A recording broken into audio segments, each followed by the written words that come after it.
the thing that concerns me is the thing that anyone would say at the Warriors. Do they have enough size in general? Mm-hmm. Forget Chris Paul next to Steph. Just like a lot of this roster hinges on Jonathan Kuminga actually taking a step as opposed to being like a theoretical player who has these exciting flashes.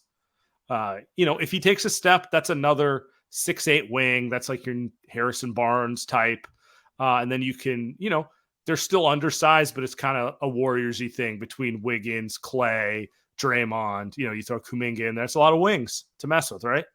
If he doesn't come around, I just don't know what their best lineup combinations are, because we know Draymond and Looney don't work well together in most playoff matchups. Like, you can't play those two against AD, for example. He just won't guard both of them, and then he'll get back and cover them if they ever try to shoot the ball in any capacity. They need to kind of find a way to find that fifth guy to go with, Steph, Klay, Wiggins, and whichever of the two bigs that playing. Yeah, I mean, and Kuminga feels like, because that would have been my biggest question. I know a lot of people like, well, can the Warriors play as fast as they want to if Chris Paul's on the floor? And I was like, even if he's not actually in front of the break, like, he knows how to trail it and get the ball moving. Mine was just like, what are those? You mentioned Steph Curry and Chris Paul. It tantalizes me on offense. I just don't like, what is that? How do you build out the optimal defensive lineup around them? And it feels like Jonathan Kuminga is mission critical to maybe doing that, especially if you're mentioning, well, let's not have Draymond Green on the court at all times during those minutes. Yeah, I mean, that Kuminga is the question mark in the theoretical top 8-9 of their rotation. Like Dario Saric is going to come in and be the player he's been, which is a solid backup big, right? We know what he's doing. Looney, we know what he's doing. Like, we know what those guys are doing. Kuminga is the one swing piece where it's like, he hasn't really proven it in the NBA. He's had some stretches where you're like, I think he might be good, but he hasn't done it with consistency. He obviously got benched in the playoffs.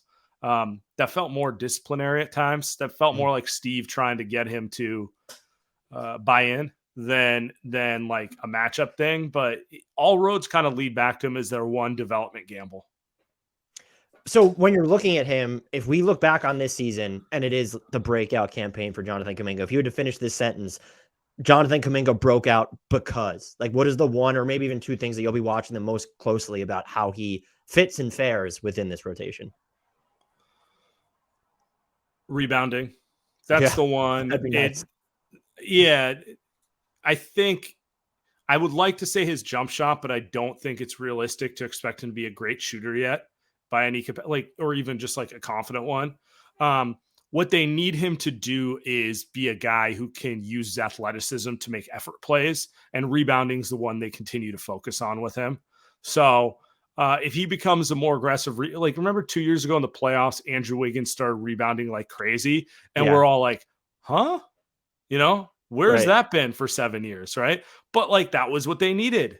That's kind of what I'm looking at with Kuminga. Can he do what Andrew Wiggins did, what Harrison Barnes did? Can he be that type of wing? We're not going to run isolations for you, but your presence is felt by hitting an open shot, cutting and, dunking the ball off Steph's gravity, and rebounding and making the little plays.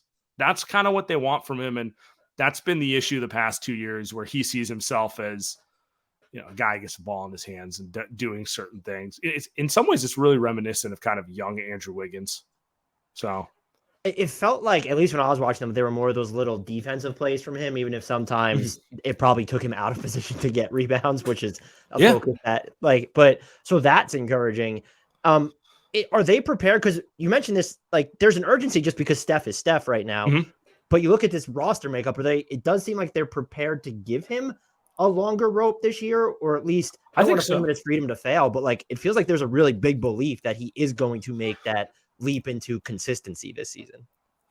My read on the way they built the roster out is we're bringing in a lot of low maintenance, no nonsense veterans.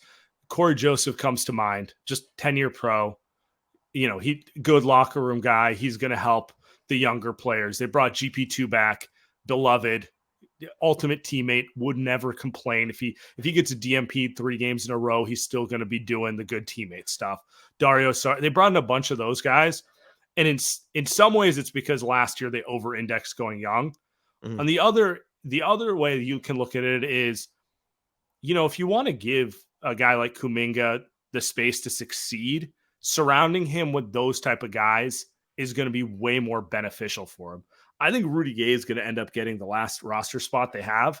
And I think he's going to be getting it mostly because they view him as like the guy who can be in Kuminga's ear and help him. And just like all these, you know, good teammate, veteran, bench guy things. Like, I think that's really what they're betting on. And they're trying to insulate it where it's like, we can get it out of him because we're going to build a very like adult professional team.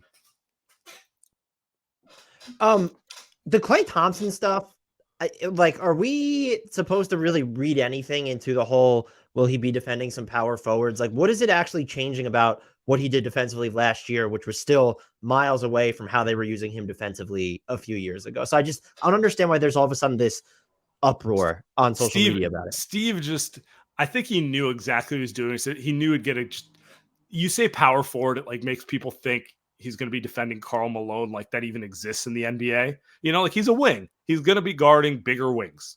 That's what they want from him. I think we all know he's not going to be guarding point guards anymore, right? Right. Klay's best attribute is his strength defensively. He can muscle up with an Aaron Gordon. He can muscle up a Kawhi Leonard as well as any wing can. You know, he's strong.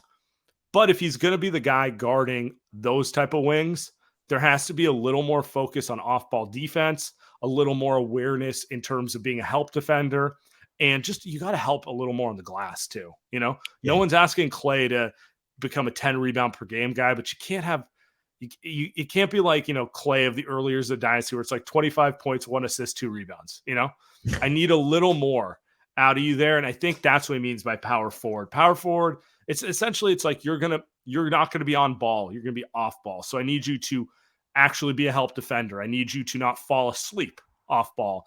I need you to box out off ball. Those sort of things. And when you talk about it that way, you're like, you know what? Those are reasonable asks. You know, those are reasonable asks. But when you say he's going to play power forward, people's minds go to, oh no, he has to guard Giannis one-on-one. Right. Like, come on, man. Is there any, like, does he have to do anything different offensively? Not even just this season, but as he's getting older, because it felt like last year he shot the hell out of the ball for a lot of the season, but there were just like these wild swings from him. And then it felt like he reverted to some of the, I'm automatically going to shoot, or I'm going to try and put the ball on the floor. Is there anything he needs to just change? Yeah, be smarter. That's what it is.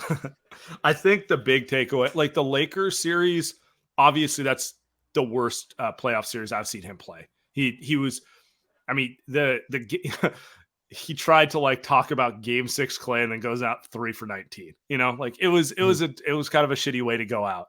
I think, you know, he's not going to turn into like a pick and roll playmaker. Mm-hmm. I don't think they're going to start posting him up like Mark Jackson's running the offense again, maybe here and there, but like he is good at it, but it's like, I don't know how many post fadeaways a game do you really need? Right. I think it's more just about recognition, being a little more of a decoy, understanding when you actually have 4 feet of space versus a guy right in your face. Klay thinks he can hit a shot on anyone because he's proven he can hit a shot on anyone. Right. And that leads to him going, you know, kind of like the Kobe stereotype of like shooting with 3 hands in your face. Like, just do less of that and they'll be fine.